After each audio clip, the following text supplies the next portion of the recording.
야고보는 우리의 그 믿음이 지적인 그리고 지식에 있는 믿음이 아니라 실천되는 삶으로 정말 입증되는 믿음을 강조하고 있습니다. 그것은 바로 사랑하는 교회 형제들을 향한 말이었죠. 세상에 믿지 않는 사람들을 위해서 지금 이 야고보서를 말하고 있는 것이 아닙니다. 대상이 형제들입니다. 오늘 1절을 봐도 너희 중에, 그리고 너희 지체 중에서라고 말을 하고 있죠. 즉 교인들, 성도들 가운데 있는 이야기, 그 사건을 믿음과 연결지어서 어떻게 행해야 하는지를 통찰력 있게 우리에게 제시해주고 있습니다. 야고보가 질문을 먼저 시작합니다. 너희 중에 다툼이 어디에서 시작되느냐, 그리고 이와 같은 싸움이 어디로부터 시작되는가 질문합니다. 여러분, 지금 이게 안 믿는 사람들의 싸움이 아니죠. 교회 안에 형제들, 즉 예수 그리스도를 머리로 하고 우리가 지체된 형제지간, 그 하나님께서 한 몸으로 묶은 사람들 사이에 이 다툼과 싸움이 있다는 겁니다. 하나님이 이 마음 어떠실까요? 이것을 보실 때 마음 아프지 않을까요? 저만, 제 경우만 해도 제 자녀들이 서로가 뭔가 서로 다툴 때 부모된 입장에서 가장 마음이 안 좋아요. 그러나 하나님은 독생자 예수 그리스도를 화목제물로 십자가에 다시기까지 하나님과 우리의 관계를 회복하게 해주셨고 화목으로 짝지워 주셨는데, 그 은혜와 부르심을 받은 하나님의 백성들이 서로 다투고 싸운다면 하나님의 마음 어떨까요? 이 질문에 야고보는 답을 합니다. 스스로 이 싸움, 다툼이 어디로부터 나는가, 이렇게 이야기를 하죠. 너희 지체 중에서 싸우는 정욕으로부터 나는 것이 아니냐. 그 답을 제시하는데, 정욕으로 인해서 바로 이와 같은 싸움과 다툼이 비롯된 것이다. 그 다툼, 싸움의 근원, 뿌리를 추적해 보니까 뭐라는 거죠? 정욕이라는 겁니다. 여러분, 정욕은 뭘까요? 하나님을 대적하는 우리 육신적인, 자기 중심적인 탐욕, 쾌락, 욕망입니다. 다시요, 정욕은 하나님을 대적하는 내 자기중심적인 욕망, 쾌락, 욕구를 말하는 겁니다. 그러니까 하나님이 기뻐하시는 뜻을 거슬러서 옛 죄성을 가진 사람들이 내가 주인이 되어서 내 스스로가 주인인 줄도 모르고 내가 쌓고 목적한 것을 성취하고 스스로가 누리려고 했던 그 모든 것, 바로 그것이 정욕의 모습 속에 담겨 있죠.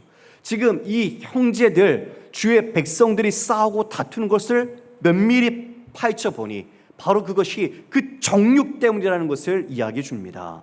성도 여러분, 우리가 무언가 하나님 외에 탐욕과 갈망과 욕구를 두기 시작하면 그 순간부터 우리는 하나님이 아니라 그것에 종속되게 되어 있습니다. 그러니까 절제하지 못하고 욕망이 우리를 지배하게 되고, 결과적으로는 하나님과 우리의 관계가 끊어지게 되고 우리 자신의 파멸을 갖고 오게 되는 거죠. 여러분, 야고보가 지금 이렇게 교회 안에 다투고 시기하고 이 정욕으로 인해 싸우는 이들, 그 모든 것이 얻는 것이 없다라는 분명한 사인을 주었습니다. 왜요? 참된 것이 아니니까요. 영원한 것이 아니니까요. 진짜가 아니니까요. 그러니 우리는 어떻게 얻고 살아야 하는 존재인가? 성도는 무엇으로 공급받으며 구해야 하는 존재인가? 이것을 이야기해 줍니다. 2절 하반절에 보니 너희가 얻지 못함은 구하지 아니하기 때문이다. 여러분, 성도가 자신의 필요, 하나님께로부터 구하는 방식이 바로 기도라는 것을 이야기해 줍니다. 할렐루야. 성도에겐 하나님이 특별한 권리를 주셨습니다. 하나님께 구할 수 있는 것, 아무나 구할 수는 없지요. 하나님의 자녀에게 하나님은 구하라 말씀하셨고 하나님은 그것을 들으시고 응답해 주십니다. 그런데 중요한 게, 우리가 이 기도가 정말 하나님에 대한 주권을 인정하고 또 하나님께서 우리에게 필요를 채우심을 알고 또 우리는 하나님의 은혜로만 사는 존재라는 것을 고백하지만, 여전히 내 안에 있는 죄의 본성, 그것이 옛사람의 본성이 남아 있어서 여전히 우리가 연약한 가운데 우리가 잘못된 기도를 할 때가 있더라는 거죠. 이런 거죠. 하나님, 내가 좀 돈을 주시면 제가 좀 저 어려운 사람을 도울게요. 예, 아주 겉으로 보기에는 좋고 그 마음 또한 중요하고 좋은 모습이라 할 수 있습니다. 그런데 양파 껍질을 까듯 좀 더 그 까보니까 그 안에 진짜 속셈은 뭘까요? 돈이었던 거예요. 내가 돈이 필요한 거예요. 그리고 그 사람을 내가 도움으로써 내 자신의 명예를 얻고자 했던 마음이 있더라는 거죠. 즉, 겉으로 보기에는 얼마든지 우리가 사랑 없이 그 좋은 모습을 보일 수가 있어요. 그러나 주님은 우리의 중심을 보시죠. 그 모든 중심을 꿰뚫어 보십니다. 그래서 우리의 모든 기도와 신앙생활도 겉으로 보기엔 문제가 없이 잘한다 할 수 있어요. 그러나 주님 보시기에는 그렇지 않을 수 있다는 걸 우리는 알아야 합니다. 그것은 주지 않으세요. 여러분, 우리의 기도의 내용을 점검해 볼 필요가 있습니다. 우리의 기도가 하나님을 도구나 수단으로 삼아서 내 뜻을 목적하기 위한 기도는 혹시 없습니까? 우리의 신앙생활이, 이 자리의 예배드림이 정말 하나님을 기뻐하고 하나님을 알기를 소망하고 하나님이 한 분 그 하나님을 높이기를 갈망하는 마음에서 이 자리에 예배하고 있습니까? 아니면 종교적인 평안, 내가 드림으로써 만족을 이루는 그 감정, 감성, 이런 것들을 혹시 내가 누리기 위해서 이 자리에 있는 것은 아닙니까? 여러분, 우리의 신앙과 기도, 그 목적과 동기를 우리는 점검해야 할 것입니다.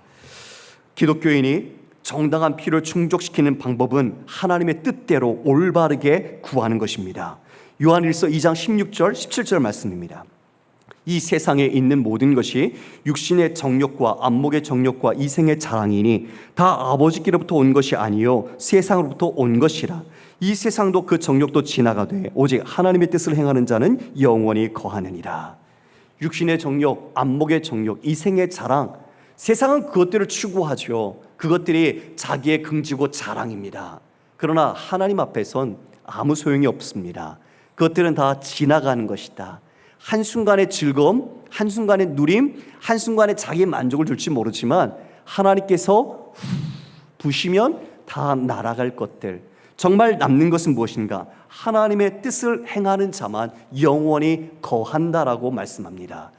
내가 하나님께 구하는 것들이 믿지 않는 사람과 똑같은 것을 구한다면 하나님은 그 마음이 아프실 겁니다. 4절에 이렇게 말씀합니다. 간음한 여인들아, 세상과 벗된 것이 하나님과 원수됨을 알지 못하느냐? 그런즉 누구든지 세상과 벗이 되고자 하는 자는 스스로 하나님과 원수 되는 것이니라. 간음한 여인들아 라는 표현은 구약에 우상 숭배했던 백성들을 표현한 내용입니다. 그 내용, 신약으로 보면 예수 그리스도 우리의 신랑 되시는 분, 그리고 우리는 그분의 신부가 된 정결한 존재여야 하죠. 그런데 우리가 하나님의 은혜로, 부르심으로 하나님의 자기 백성, 소유된 백성이 되었는데 어떻게 행동하는 거죠? 세상과 짝하는 거예요. 세상과 친구하는 거예요. 이 말은 세상의 가치관과 사고방식을 따라 그대로 사는 거예요. 여러분 함께 묻습니다. 한 주간을 사셨는데 여러분 세상과 더 친하셨습니까? 하나님과 더 친하셨습니까?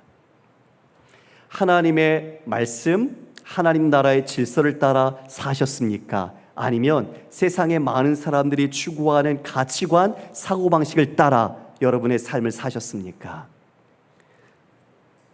사람은 그 마음이 사랑하는 것을 따라가게 되어 있습니다. 즉, 내가 주님을 사랑한다고 입술로는 고백하고 수 있지만 지금 교회 안에 이와 같은 다툼과 시기가 있는 것은 하나님을 향하여 온전히 서 있지 못하고 그 사랑이 병들어 있는 것이죠. 자기를 높이려고 하는 그런 마음들, 그리고 이와 같이 자기가 원하는 것을 스스로 쟁취하려고 하는 옛 자아의 본성들이 나타나고 있다는 겁니다. 이 모습에 세상과 벗하는 것은 여러분 단지 아무것도 얻지 못하는, 조금 전에 시기하고 다퉈서도 아무것도 취할 수 없다고 했지만 그것보다도 더 비참하게 하나님과 원수가 되는 관계가 된다는 거예요. 이건 더 심각한 문제죠. 얻지 못하는 건 괜찮을 수 있다고 쳐도 하나님과 원수가 되면 살 방법이 없습니다. 바로 세상과 짝하여 세상의 가치관, 사고 방식을 따라 살아간다면 그는 바로 하나님과 원수된 것이라고 야고보는 아주 단언하며 경각심을 우리에게 주고 있는 것이죠. 하나님께서 이스라엘 백성을 애굽에서 건져내셨습니다. 그리고 신실하게 인도하셔서 가나안 땅에 들어가게 하셨죠.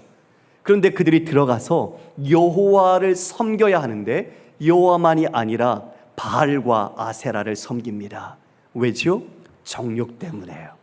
그 땅에 있는 다른 사람들처럼 잘 먹고 잘 살고 잘 누리고 더 많은 걸 갖고 싶어서요.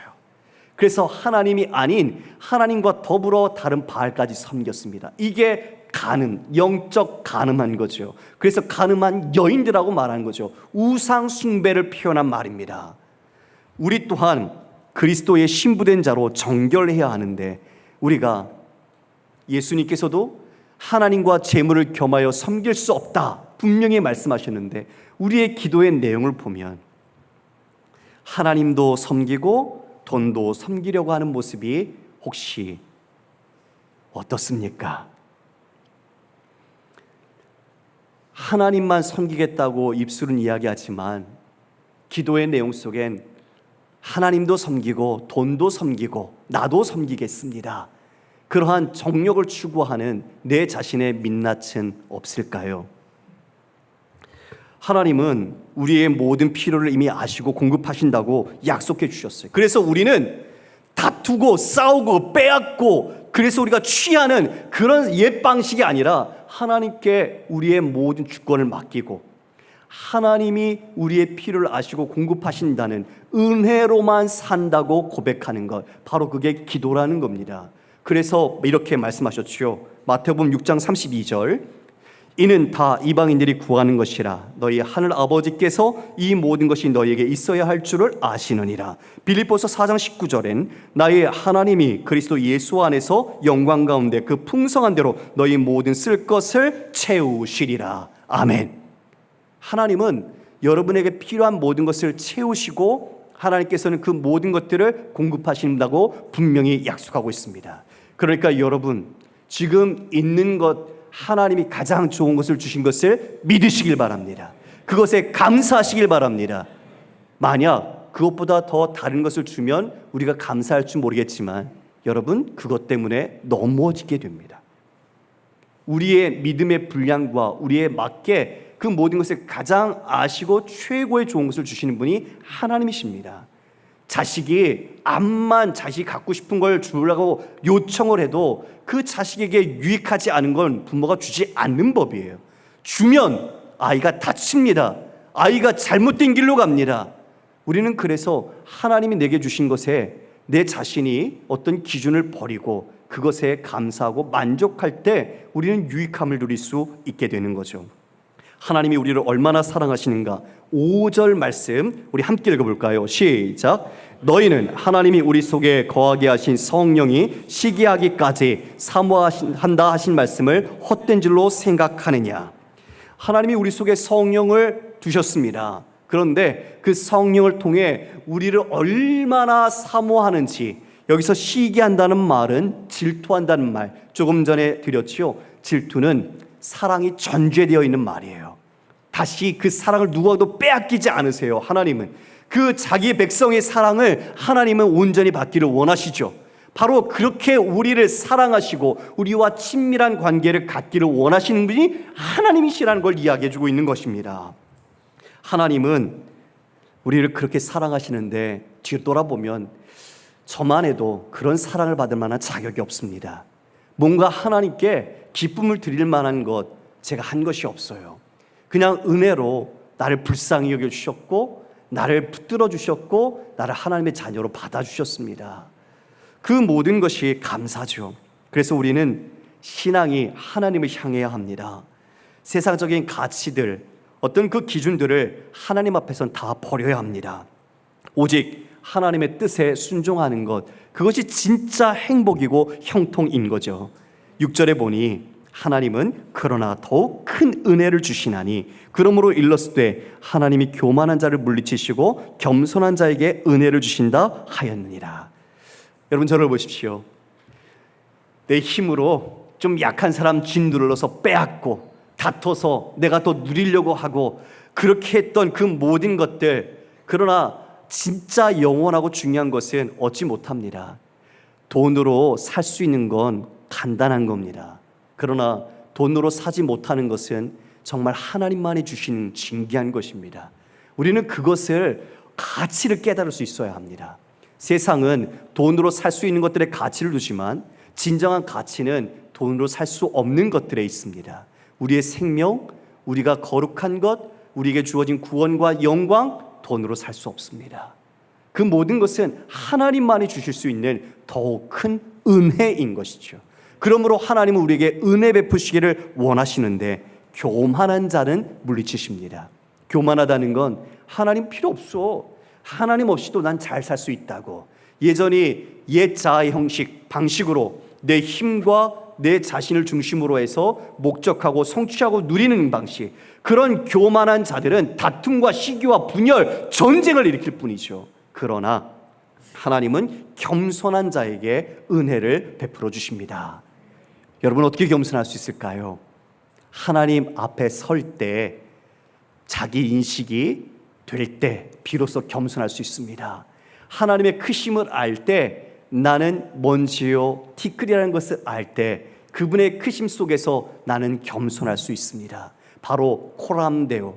여러분들이 어느 자리에 있든 누구와 있든 아니면 아무도 없든 여러분이 사는 그 모든 삶의 기본 자세가 하나님 앞에 있다는 것을 알 때 우리는 겸손해집니다.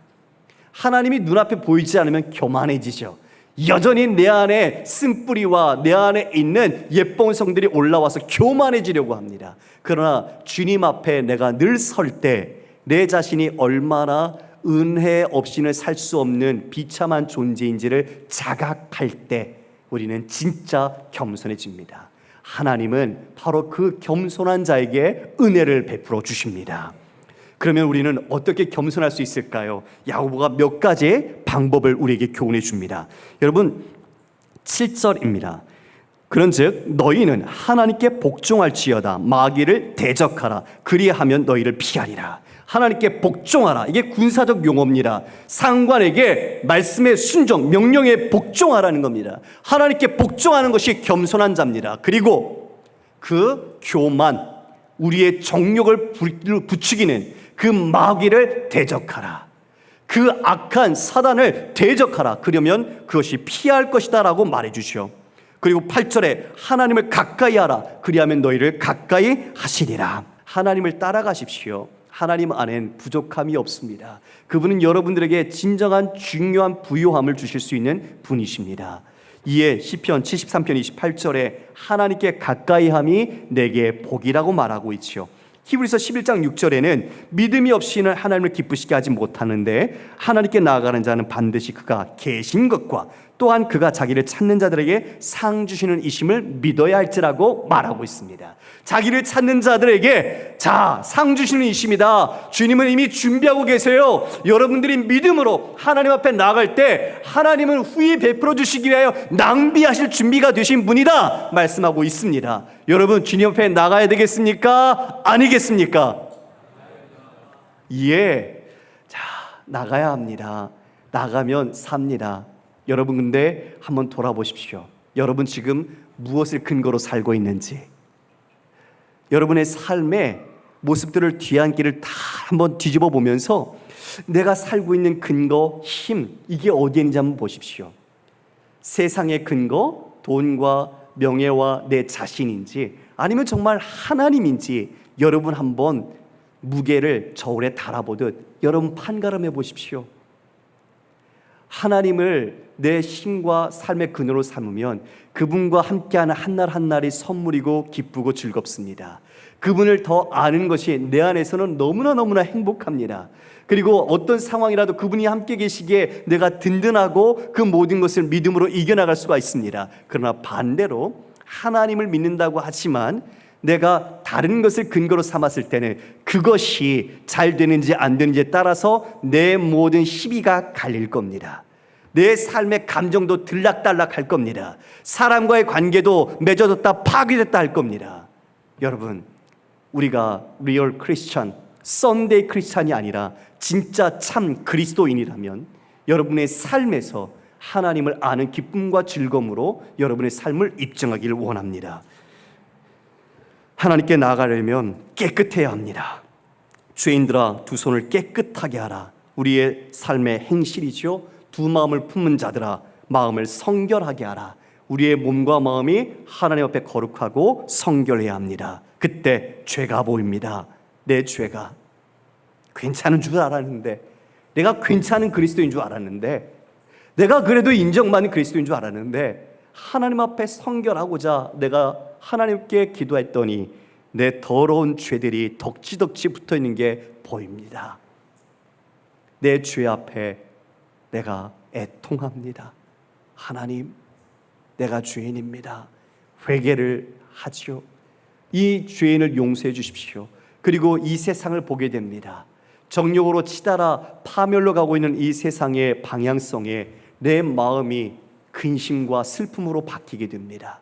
이게 바로 우리가 가져야 할 기도와 신앙의 중심일 것입니다.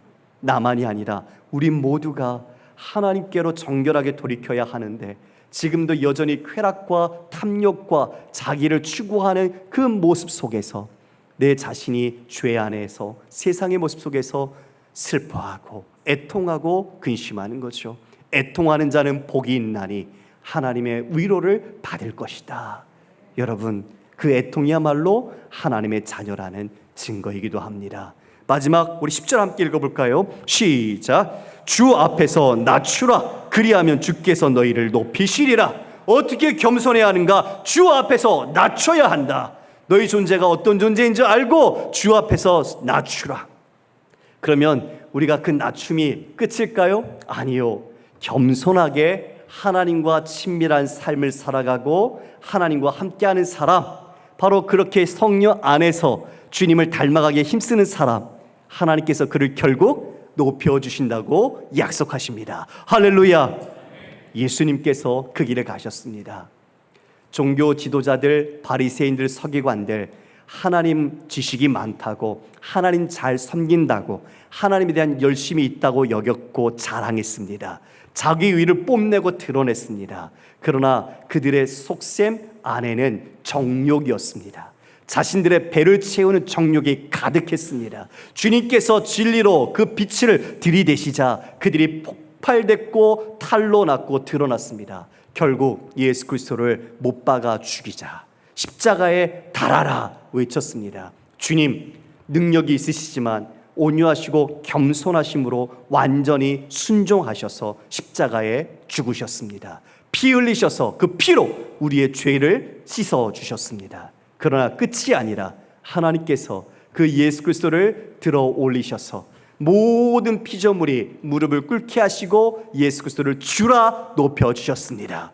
사랑하는 성도 여러분, 바로 이 세상은 자기 스스로가 높아지려고 교만하고 자기 스스로가 쟁취하고 얻으려고 싸우고 다투고 시기하고 살인하지만, 하나님 앞에 겸손한 우리 성도는 주께서 다시 오시는 그날 그 모든 것을 밝히 드러내서 하나님의 자녀된 긍지와 명예를 다시 한번 이 땅 가운데 높여 주실 것입니다. 그 날을 바라보고 우리 모두가 세상 벗삼지 말고 우리 하나님과 함께 가까이 하는 삶으로 믿음에 승리하는 성도가 되시기를 주님의 이름으로 축원합니다.